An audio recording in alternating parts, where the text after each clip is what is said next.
Hola, buenas noches. Bienvenidos. Muchas gracias a la Sociedad Venezolana de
Hola Jorge, Hola, mil perdones.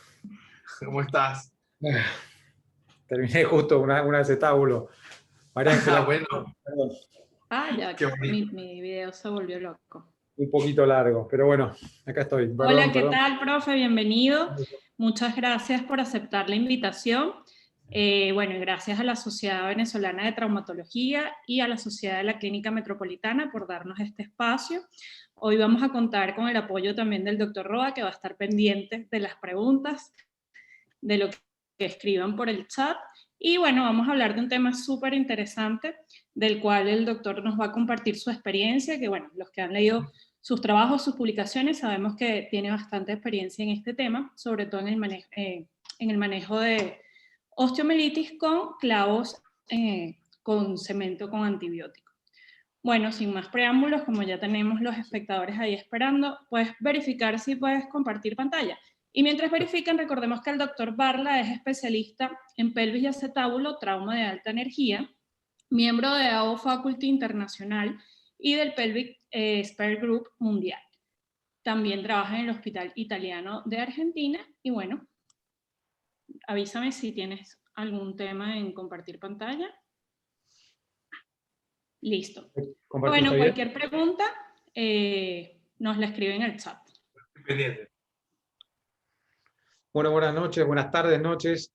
Perdón de nuevo por la demora, pero bueno, es la vida de los cirujanos, a veces así se nos alarga un poco más de lo pensado y así terminamos un poco las corridas. Bueno, muchas gracias Adrián, muchas gracias María Ángela, muchas gracias a la Policlínica Metropolitana por esta invitación y por supuesto a la Sociedad Venezolana de Ortopedia y Traumatología. Adrián me pidió que hablar un poco de la experiencia que tenemos nosotros con respecto al manejo de infecciones en relación con un clavo intramedular o osteomielitis diafisarias secundarias al tratamiento con un clavo endomedular. Tenemos alguna experiencia con respecto a eso y entonces quiero compartirlo un poco con ustedes. Por supuesto, uno cuando piensa en una infección asociada a un clavo, o una infección en general en traumatología, si todos son cirujanos, todos han lidiado en algún momento con alguna complicación infecciosa, pero en particular cuando uno quiere entablar el tema de enclavado intramedular, hay algunos factores de riesgo específicos para este tratamiento. Aquellos pacientes que han tenido un fijador externo previamente, y cuando ese fijador externo se extiende por más de 2 semanas, el riesgo obviamente después de la colocación de un enclavado intramedular aumenta la infección.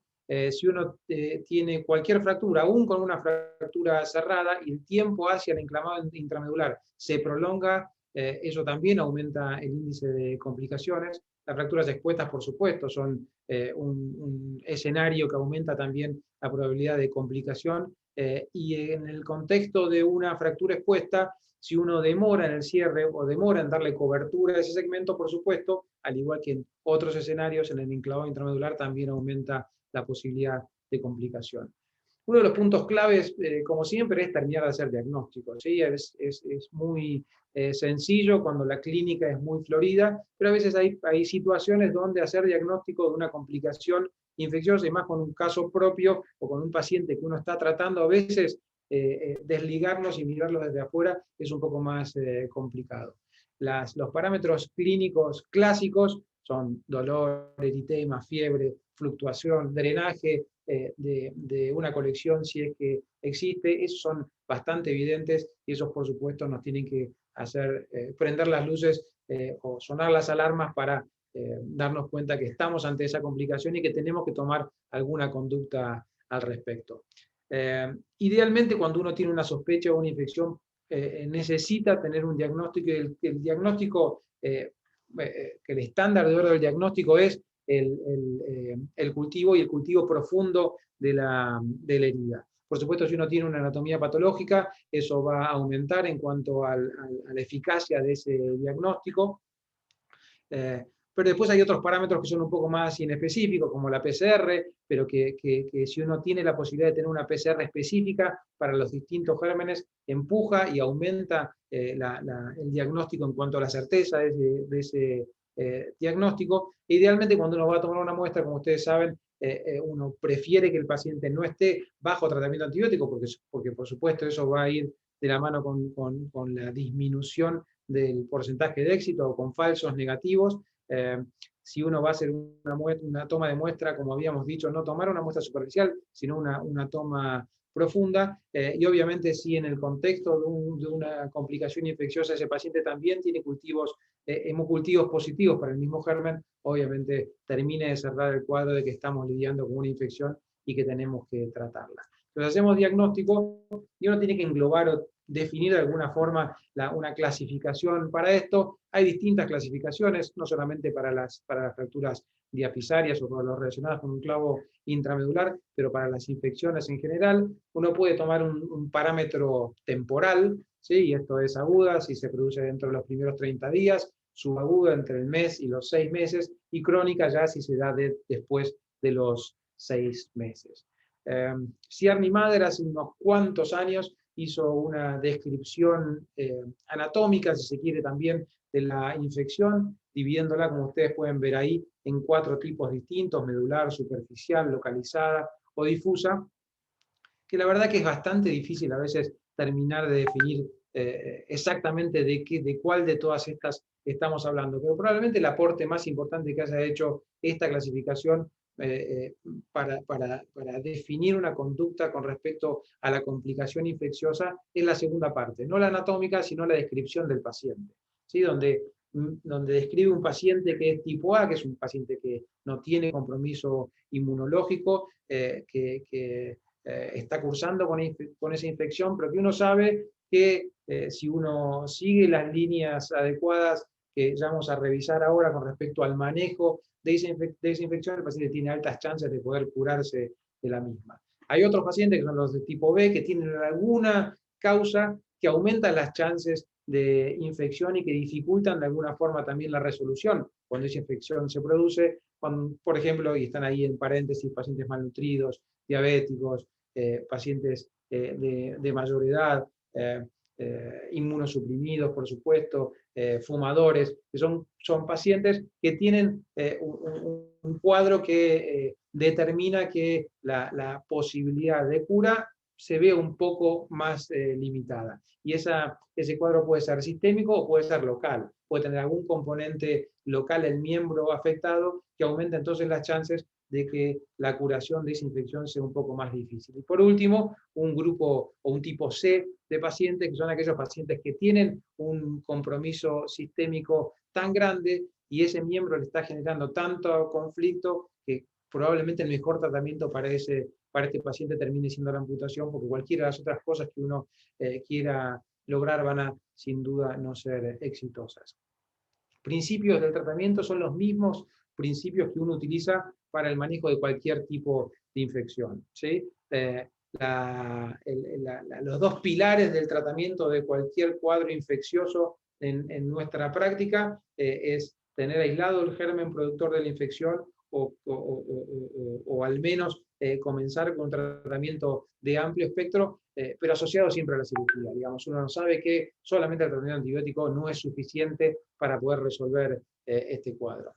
Vamos a ir con algunos ejemplos de menor a mayor complejidad, si se quiere. Esta es una fractura simple, como ustedes pueden ver, es un traumatismo de baja, mediana energía, paciente de 28 años, sano, sin ninguna otra cosa, que se le hace un enclavado intramedular fresado y que al poco tiempo en el seguimiento aparece con una pequeña lesión en la zona donde uno de los pernos de bloqueo estaban colocados, una pequeña secreción en la zona, pero con un miembro que, vean ustedes, no está edematizado, no tiene un eritema generalizado, sino solamente localizado a esa región. Es un paciente que no va a necesitar demasiada cirugía, tal vez sí explorar esa herida, tomar una muestra, pero solamente con tratamiento antibiótico y muchas veces solamente con tratamiento oral uno puede resolver este cuadro sin mayores complicaciones.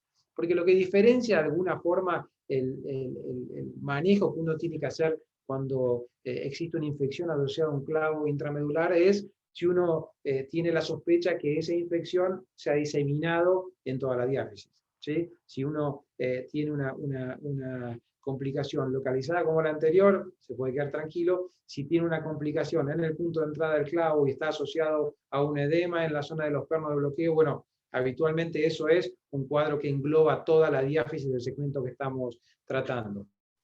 Y será mucho más florida si la infección es aguda, un poco más difícil a veces de definir si la infección es crónica, porque por supuesto tiene menos parámetros externos que la demuestren.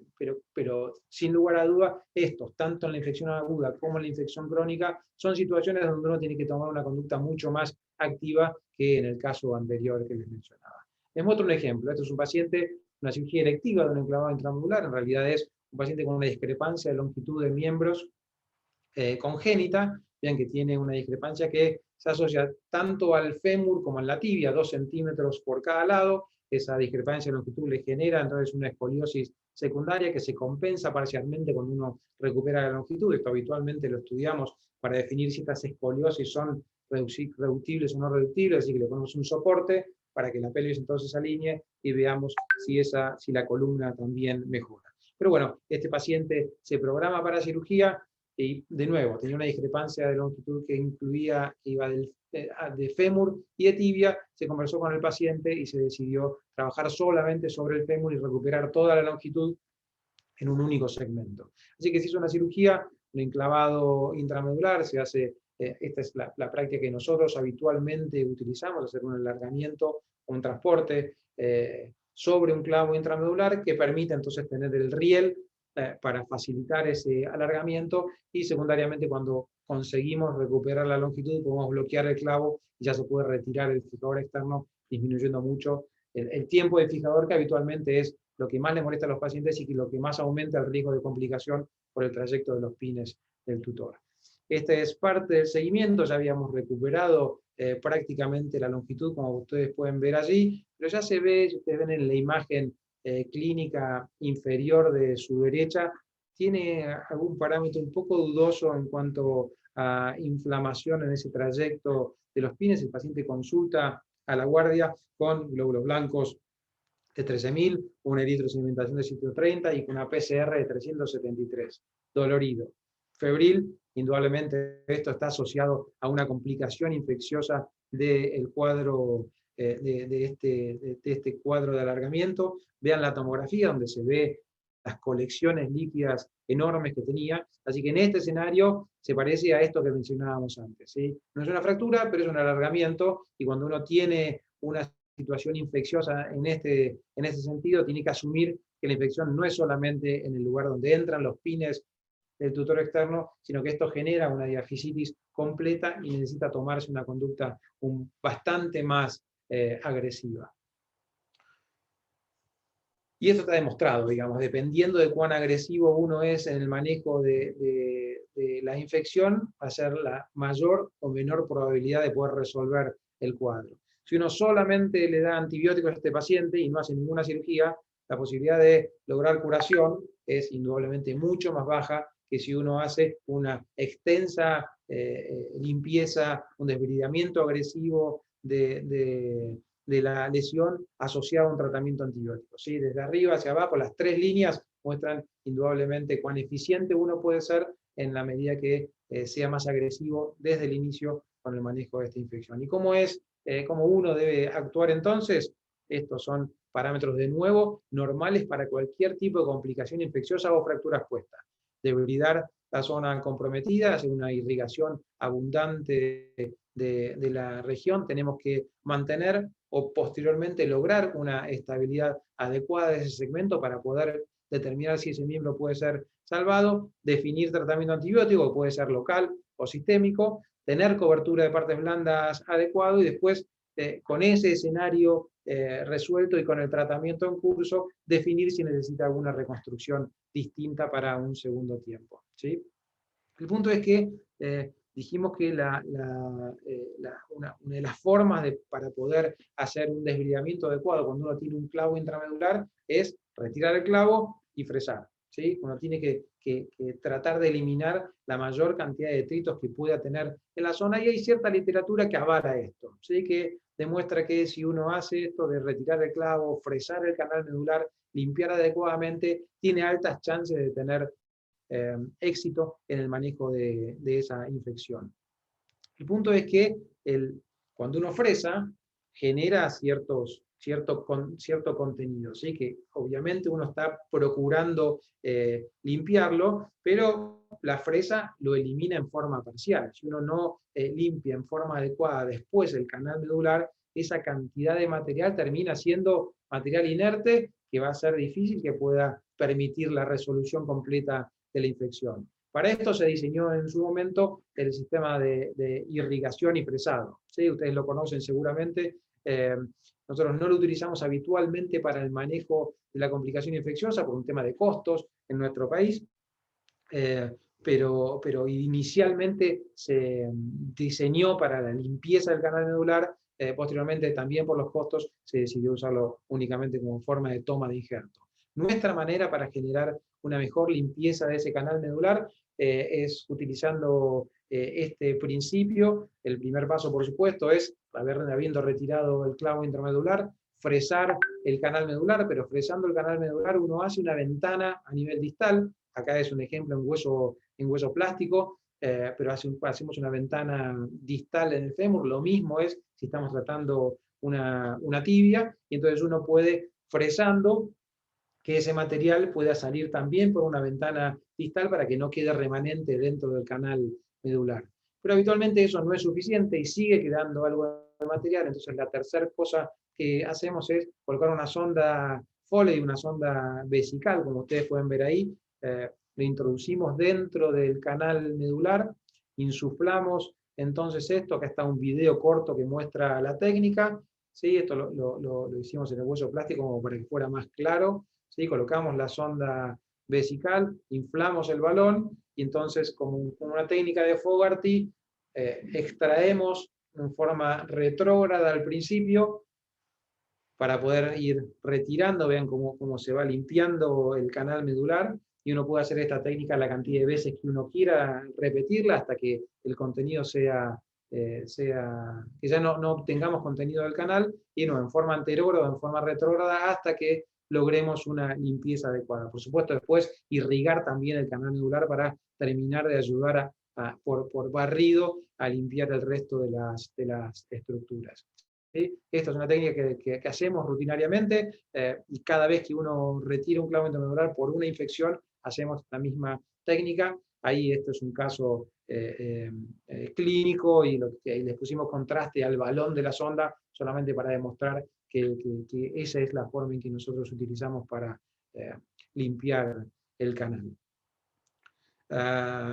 Si uno tiene una infección entonces en el canal, debe retirar el clavo intramedular. Sabemos que cuando uno está hablando de otro sistema, una placa con tornillos, si la estabilidad es suficiente, uno puede no retirar el implante. En este caso, la única manera de poder hacer algo adecuado es retirando el implante, haciendo ese desviamiento agresivo mediante el fresado, y después hay que pensar en cuál va a ser la forma en que le vamos a dar estabilidad mecánica, por supuesto asociado a tratamiento antibiótico específico. Esa estabilidad mecánica puede ser lavar el clavo que habíamos retirado y volver a colocarlo, puede ser colocar un fijador externo como alternativa durante un tiempo determinado, y de acuerdo a la evolución pensar en el método definitivo para estabilizarlo, o utilizar un clavo cubierto con cemento con antibióticos que vuelve a dar estabilidad mecánica y encima asocia el tratamiento antibiótico local. ¿Sí? Con este implante tenemos los dos escenarios, digamos, damos la estabilidad ósea y asociamos tratamiento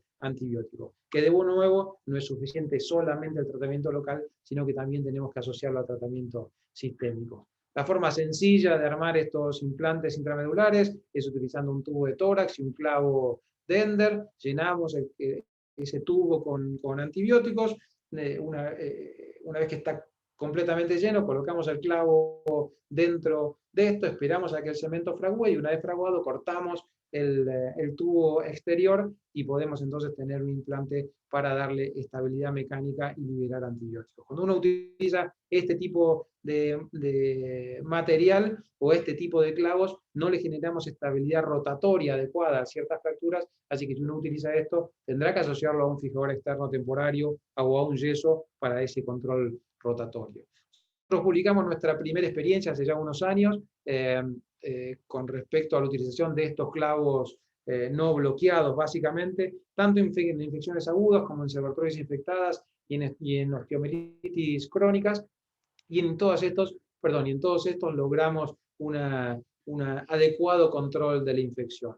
Este es el paciente que veíamos anteriormente, claramente una gran colección purulenta dentro del canal medular, ¿sí? El del alargamiento, es la jeringa con el material que habíamos obtenido de allí. Así que la práctica fue tal cual habíamos mencionado: retirar ese implante, limpiar el canal medular, una ventana a nivel distal y generar un clavo recubierto con cemento con antibióticos, pero en este caso, en lugar de que sea un clavo Dender como le mostraba antes, en este caso es un clavo bloqueable, que es un clavo como el que tenía colocado el paciente anteriormente, y entonces uno, asociado al tratamiento antibiótico sistémico, puede lograr que la fractura termine, o la fractura en este caso del alargamiento, termine consolidando con control infeccioso del paciente. En agudo, entonces, ese escenario, en fracturas subagudas, el principio es básicamente el mismo.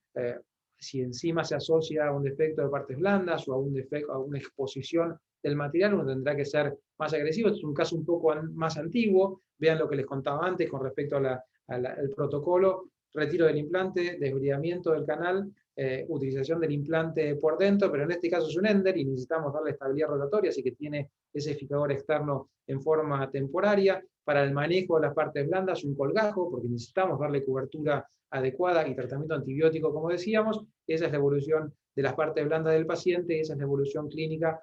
Necesitó ese paciente luego de la colocación de un segundo clavo fresado para lograr finalmente la consolidación definitiva. Casos un poco más crónicos, que pueden ser un poco más complejos, pero donde el principio es básicamente el mismo.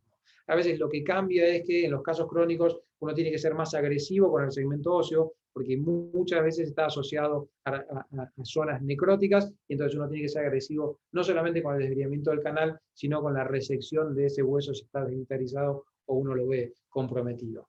Mismo principio, mismo sistema: desbridamiento, estabilización temporaria con un clavo intramedular. De nuevo, este es un clavo recubierto con cemento con antibióticos, pero bloqueado, para un primer tiempo hasta lograr el control de la infección. Después pasarlo a un segundo implante con el mismo principio. Vean que este paciente tenía una discrepancia de longitud secundaria, pero ya habíamos logrado un control de la infección y un comienzo de consolidación por ese puente que se había formado del lado medial, pero hicimos un alargamiento sobre el clavo con antibióticos de nuevo y logramos entonces recuperar la discrepancia y tener entonces un segmento consolidado, libre de infección y con miembros equiparados desde el punto de vista de la longitud. Así que tanto en complicaciones o infecciones agudas, subagudas o crónicas, uno puede implementar este mismo principio. Una de las preguntas que habitualmente surgen es, bueno, ¿cuánto tiempo se libera antibióticos desde esos clavos con cemento? Nosotros hicimos hace un tiempo un trabajo in vitro también para poder determinar la eliminación de vancomicina e imipenem, que son los dos antibióticos que habitualmente utilizamos junto con la tobramicina que viene ya cargada en el cemento que normalmente utilizamos. Y lo que vimos, este estudio lo cortamos a la sexta semana todavía había liberación de antibióticos con valores que superaban el valor inhibitorio mínimo. O sea que todavía la liberación de antibióticos en esta muestra, que de nuevo es in vitro, permitía pensar en que el tratamiento antibiótico local seguía siendo eficiente. Y la tercera, o la otra de las cosas que hemos explorado desde ese punto de vista, son casos un poco más complejos, donde la infección no es solamente a nivel diafisario, sino que también hay una dificultad con respecto al extremo proximal del fémur. De nuevo, son situaciones bastante poco frecuentes, pero con el mismo principio de desbridamiento, con el mismo principio de estabilidad mecánica, uno puede generar entonces un espaciador, que nosotros denominamos a estos mega espaciadores, porque bueno, colocamos en la cabeza para que pueda articular a nivel de la cadera y poder estabilizar una lesión que esté distal a esto, con el clavo igual que les mostraba hace un ratito, y que uno puede entonces, en casos complejos, donde los rescates son bastante difíciles, lograr entonces controlar la infección, permitir que ese paciente mantenga el movimiento en la cadera para que después pueda ser reemplazado finalmente y lograr entonces recuperar la función que había perdido. Así que el protocolo es igual. Independientemente del escenario, uno tendrá que ser, digamos, más agresivo o menos agresivo con cada una de las cosas dependiendo de los hallazgos, pero tanto en los casos agudos, subagudos o crónicos, el principio es básicamente el mismo. Nosotros comenzamos en los casos crónicos con cultivos porque queremos saber qué germen es el que está generando la infección, si es que uno pretende colocar un clavo con antibióticos, porque queremos colocar el antibiótico específico para el germen de estos. Pero en situaciones agudas, a veces uno comienza con esto sin tener la información completa. Pero tener cultivos para poder hacer un tratamiento antibiótico adecuado. El manejo local es un desbridamiento agresivo, y para ser agresivo en el desbridamiento hay que sacar ese clavo intramedular, fresar, y ya vieron las distintas técnicas que nosotros tenemos para poder eliminar ese debris que se genera después del fresado. Por supuesto, lograr tener estabilidad mecánica adecuada, y eso es lo que nosotros queremos lograr con esos clavos intramedulares, logrando también una cobertura de partes blandas en forma adecuada. Así que esto es nuestra experiencia, espero que les sirva, y estoy dispuesto, por supuesto, a contestar cualquier pregunta que surja. Muchas gracias. Hola, muchas gracias. Excelente presentación y unos casos súper interesantes. Hay unas preguntas, una que me manda el doctor Gustavo, Gustavo García, que se le cayó la conexión. Aquí ya. Él pregunta si los resultados que han tenido en tibia son tan buenos como los de fémur, en vista de que en fémur, bueno, tenemos la ventaja de que partes blandas y que tenemos mejor irrigación, pues ayuda. Y en cambio en tibia estamos un poco más subcutáneo y la irrigación no es tan buena. Si los resultados con el tratamiento con clavo, con cemento con antibiótico ha sido igual en ambos. Sí, han sido igual de buenos. Digamos, hay situaciones donde digamos, todos son éxitos, por supuesto que todos no son éxitos, y en los cuadros más crónicos la dificultad es mayor y el pronóstico se ensombrece de alguna forma, pero con el tiempo nos hemos vuelto cada vez más agresivos. O sea que en los casos agudos, como les contaba, si uno es agresivo desde el comienzo, tiene altas chances de tener éxito. La verdad que en ese escenario, en el escenario de complicación aguda, la eficacia del método es muy alta. Cuando los casos van siendo un poco más crónicos, ya hay una cosa multifactorial que también lo puede justificar. Hay una dificultad que es para cualquiera que trate infecciones, que es la dificultad de definir en cuanto a la resección cuánto uno tiene que sacar y cuánto tiene que dejar. Obviamente el hueso que está necrótico o el hueso no sangrante va a ser removido, pero aún así hay un escenario donde el hueso vivo está aún contaminado, existe la posibilidad de gérmenes intracelulares, que permanecen en la zona y dificultan un poco el manejo de la infección, pero independientemente de fémur o tibia, nuestros resultados han sido muy parecidos en ambos. Sí, Hugo Geiler Gallardo te pregunta que el diámetro del rimado una vez que retires el clavo, ya lo dijiste, hasta 13 milímetros creo que... En realidad el fresado va a depender del clavo que tenía colocado ese paciente. Si Claro. porque eso va a depender del diámetro del canal medular. Sí, cuando vamos a colocar un clavo intramedular, habitualmente, si para un clavo habitual hacemos un fresado de un número más, si vamos a colocar un clavo 12, fresamos 13, para cuando vamos a colocar un clavo intramedular, habitualmente hacemos 1,5 más. Si esa era la pregunta. Si es para el desbridamiento, va a depender obviamente del grado de compromiso que tenga y del clavo que tenía inicialmente ese paciente. Sí, Igor Barrios te pregunta que además de estudios en laboratorios y clínicos, el uso de la gammagrafía ósea si te es útil a largo plazo en estos pacientes. ¿Y cuál es el antibiótico que generalmente utilizan para mezclarlo con el cemento? Está perfecto. En cuanto al diagnóstico, la gammagrafía convencional, la verdad que no nos ha ayudado demasiado para definir la situación. Digamos, por lo menos lo que tengo disponible yo acá en Argentina. Si la pregunta es con leucocitos marcados, por ejemplo, no tengo experiencia de gammagrafía con leucocitos marcados porque en Argentina hace 5 años que se murió la persona que marcaba esos leucocitos y nadie más se encargó de hacerlo. Así que si es ese escenario, con eso no tengo ninguna experiencia. Con tecnecio, con galio, con indio, ninguno de esos es definitivamente contundente para ayudarme a hacer diagnóstico o a definir cuánto compromiso tengo local para que eso determine la conducta en el momento de la cirugía.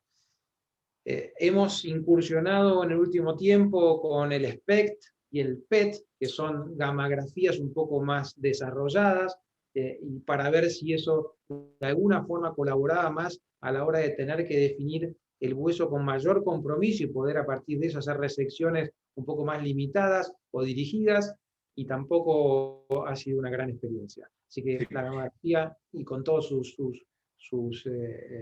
alternativas, no ha sido demasiado eficiente.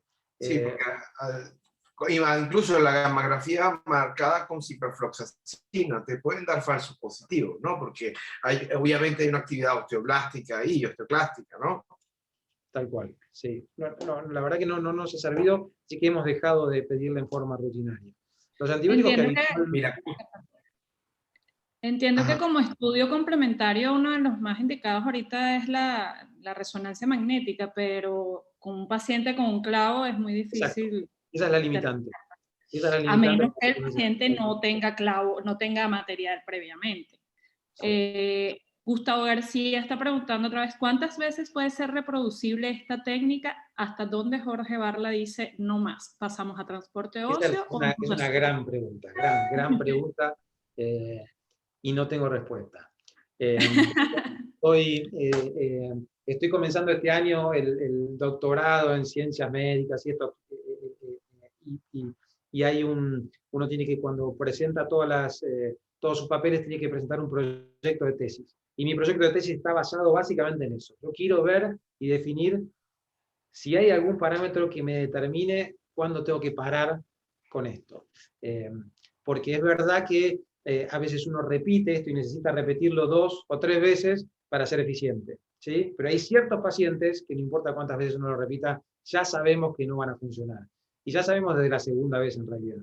Pero es mucho más por una sensación de la experiencia que por un dato que podamos documentar. Entonces mi idea es intentar buscar si puedo encontrar esa respuesta, porque se nos plantean esas dicotomías. Tenemos estos pacientes crónicos que los venimos llevando y que vienen mejorando y que logramos tal vez la consolidación del segmento, pero existe reactivación de la infección y sí, es un escenario complicado y que quiero intentar, no sé si voy a encontrar una respuesta, pero es mi próximo punto de análisis para ver si puedo aprender. ¿Pero qué tiempo te das? Todavía no tienes un timing para decidir, mira, sí, voy a amputar o voy a seguir insistiendo en grabar.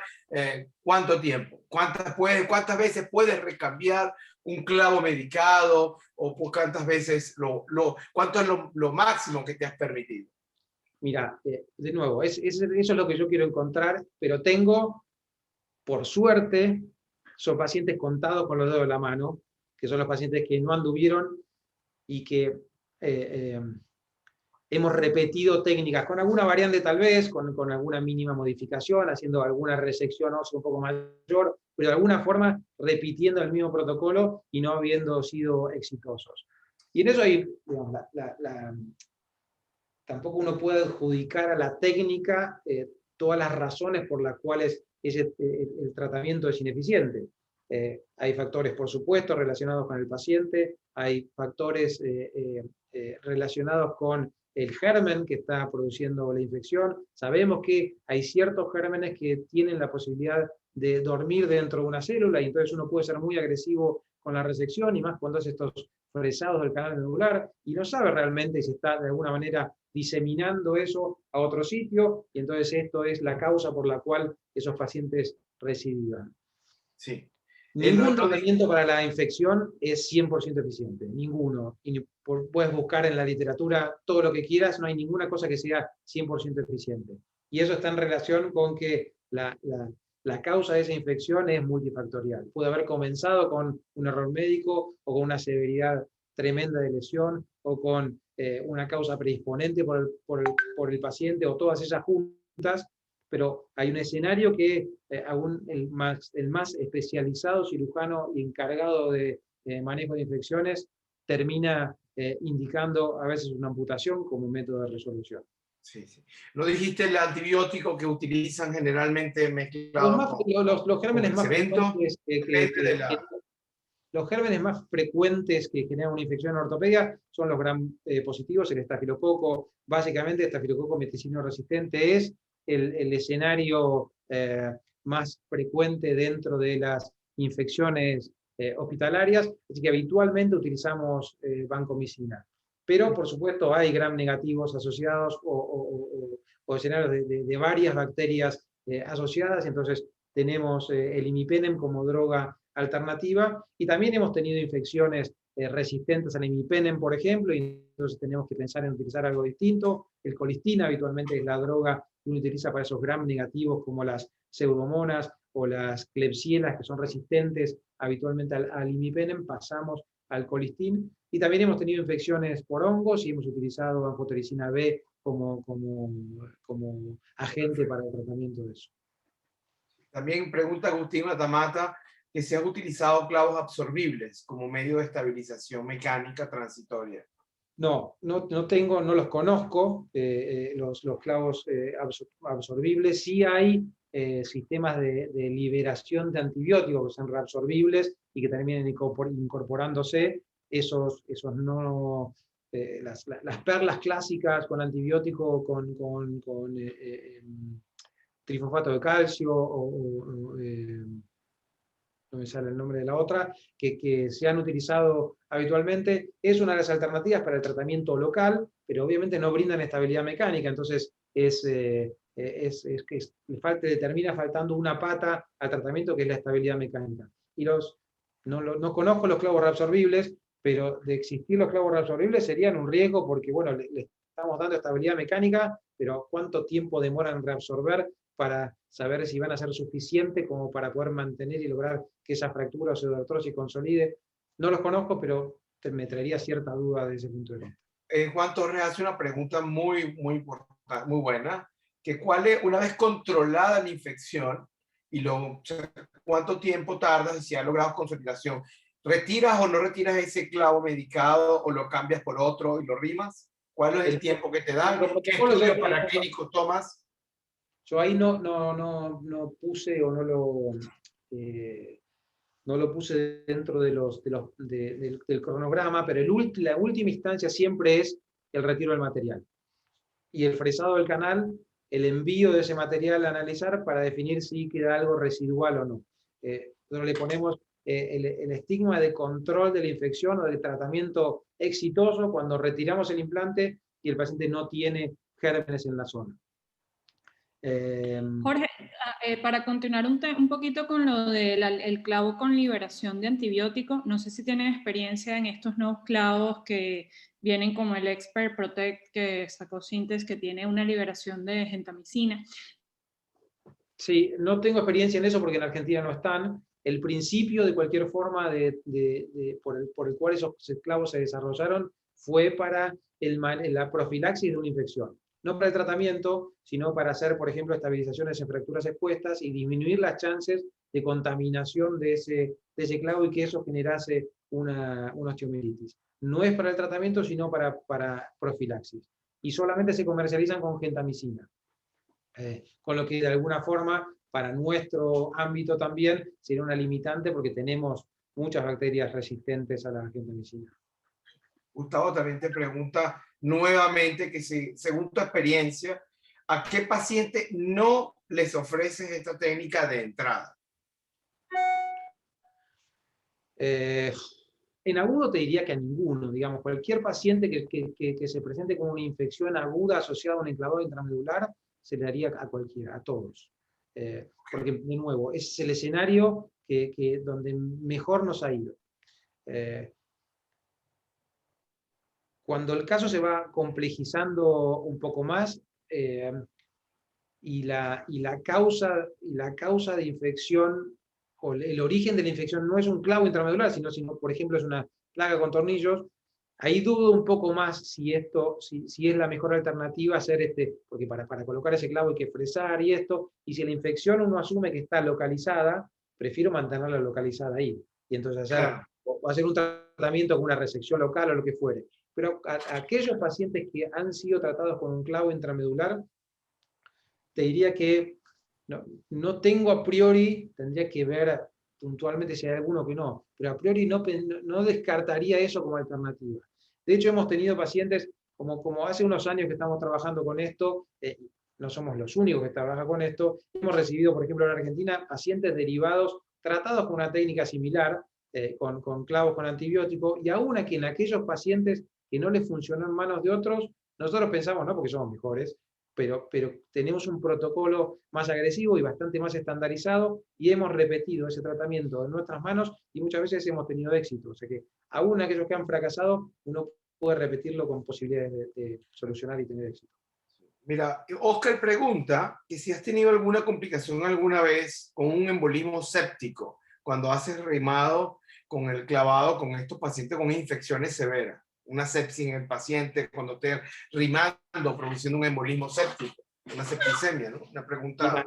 No pude nunca pude documentar que existiera eso, que existiera una embolia séptica. Sí hemos tenido cuadros de repercusión sistémica cuando uno moviliza ese foco endomedular.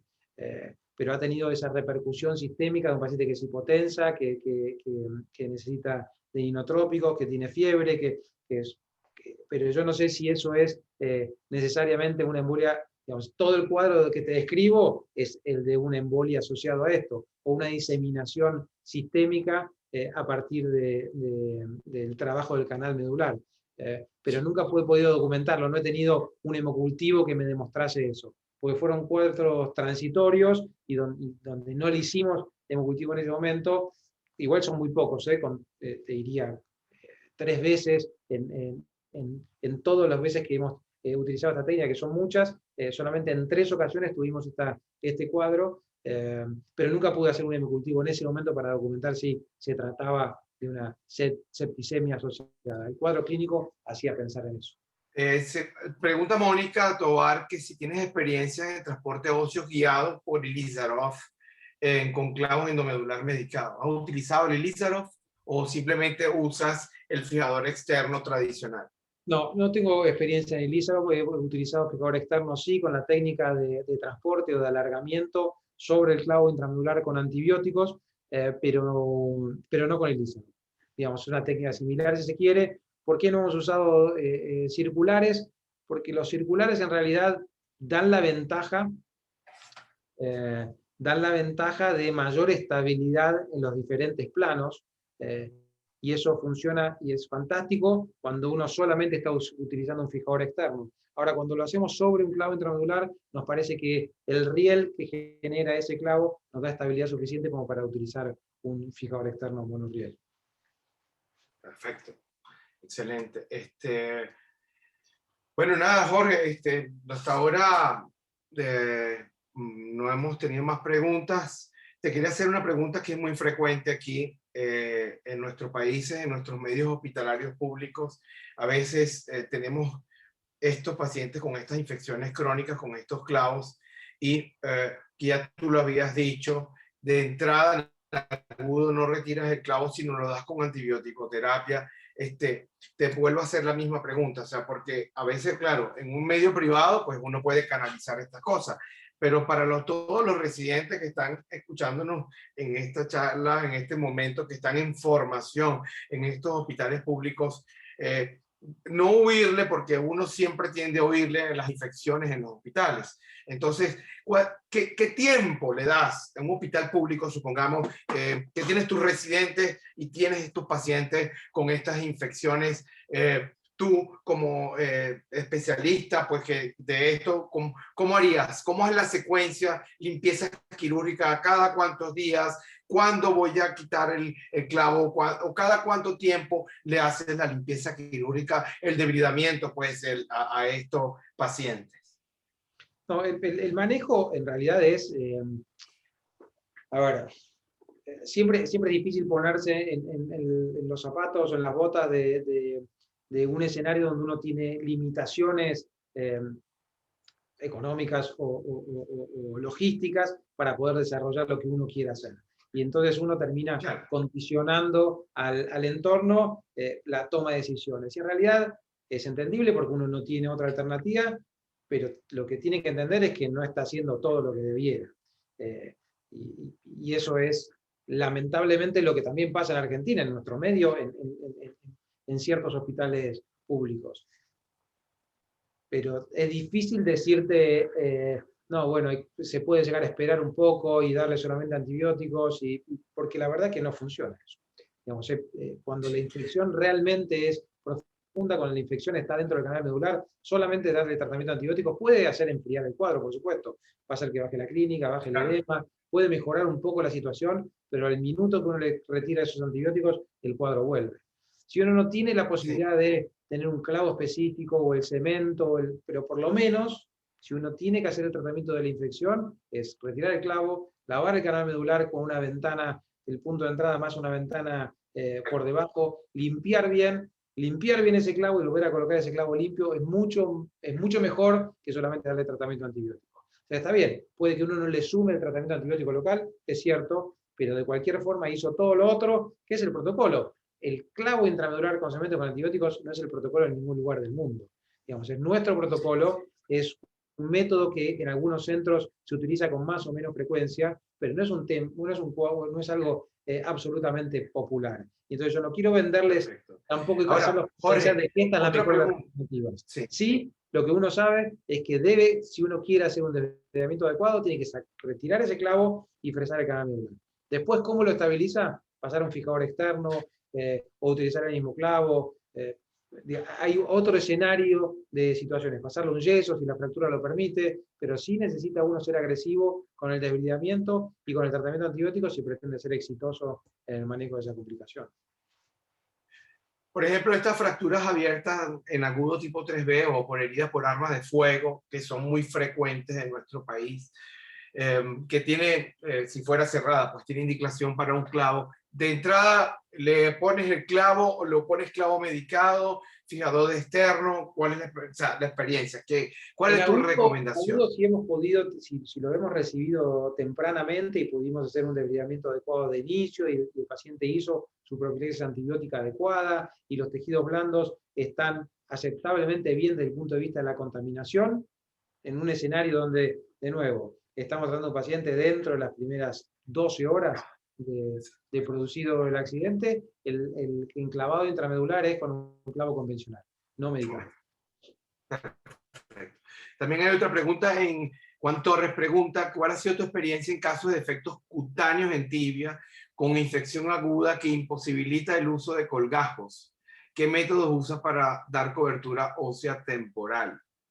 Pero ¿por qué no están permitidos los colgajos? Digamos, a ver, sí, hay escenarios donde el trauma ha generado ciertos daños del tejido y uno en agudo todavía no tiene información completa de cuánto va a terminar muriéndose de ese entorno, y entonces hacer un colgajo tan temprano sería contraindicado. Ese es el único escenario donde nosotros seguimos utilizando los sistemas de presión negativa, pero durante un tiempo muy corto, intentando de nuevo lograr cobertura de partes blandas dentro de los primeros 7 días. Ese es el deseo, digamos. Hay veces que, porque el paciente no lo permite, porque la logística no fue suficientemente eficiente, o porque el paciente llegó un poco más tarde de lo que uno hubiera pretendido, entonces es un escenario distinto. Pero si pudimos manejarlo desde el comienzo, la idea es tratar la cobertura dentro de ese espacio de la semana, de los 7 días. Tenemos un miembro de nuestro equipo que se dedica especialmente a hacer cobertura o manejo de partes blandas. Digamos, nosotros hacemos cobertura de partes blandas para todo lo que sea colgajos pediculados, pero para colgajos microquirúrgicos tenemos un especialista que es ortopedista como nosotros, pero que aparte entrenado en eso. Sí. Lemarc Rojas te pregunta que si has utilizado la técnica de Masquelet asociado con el clavado endomedular medicado o solo medicado. Sí, lo hemos usado. Lo hemos usado. La verdad que nuestra experiencia con Masquelet no ha sido muy buena. Entonces, la asociación de las dos cosas ha sido igual de mala. Hicimos una revisión de todos nuestros casos hace poco, enero o diciembre, enero de este año, diciembre del año pasado, hicimos una revisión de todos los casos de Masquelet, y la verdad que hemos tenido, si uno revisa eso, hemos errado con ciertas cosas. No hemos seguido, según el libro, la técnica de Masquelet, hicimos algo un poquitito modificado a nuestra conducta y no nos ha ido demasiado bien. Así que sí lo he hecho, pero no he tenido muy buenos resultados con eso. Tengo buenos resultados, sí. Tengo casos que han andado bien, pero en promedio me ha ido peor que utilizando otras técnicas. Pero no es por Masquelet, ha sido culpa nuestra. Claro, claro. Perfecto, perfecto. Bueno, Jorge, y en aras ya del tiempo, que ya estamos sobre la hora y sé que debe estar agotado porque la cirugía de CW y venir a hablar acá ahora no es nada fácil, ¿no? Bueno, María Ángela está desconectada, se le cayó el internet. Pero volví para despedirme. Volviste para despedirte. Bueno, María Ángela, es todo tuya la despedida. Gracias, Jorge. Nos estamos hablando pronto, ¿ah? Bueno, muchas gracias. Perdón de nuevo por la demora en la conexión, pero fue absolutamente involuntaria. De nuevo, gracias a todos por la invitación. A sus órdenes. Mi última diapositiva era mi correo electrónico. Cualquiera que quiera conectarse conmigo, hacer cualquier pregunta que haya quedado o lo que fuere, bienvenido. Muchas gracias. Sí. María Ángela. Se volvió a caer. Bueno, Jorge, nuevamente en nombre de la Sociedad Médica de la Policlínica Metropolitana, de la Sociedad de Ortopedia y Traumatología de Venezuela, te queremos dar las gracias. Muy valioso tu aporte, estuvo bien didáctico como siempre. Tu forma de expresarte y comunicarte, pues, es muy agradable, pues hace agradable estos temas. Creo que respondiste todas las preguntas de todos los participantes que las hicieron. Y bueno, esperamos contar contigo para un futuro próximo para seguir en esto. La próxima vez. Okay. Un gusto. Ok. Dale, chao. Chao, descansen. Chau, chau. Chao, gracias, Jorge. Un abrazo.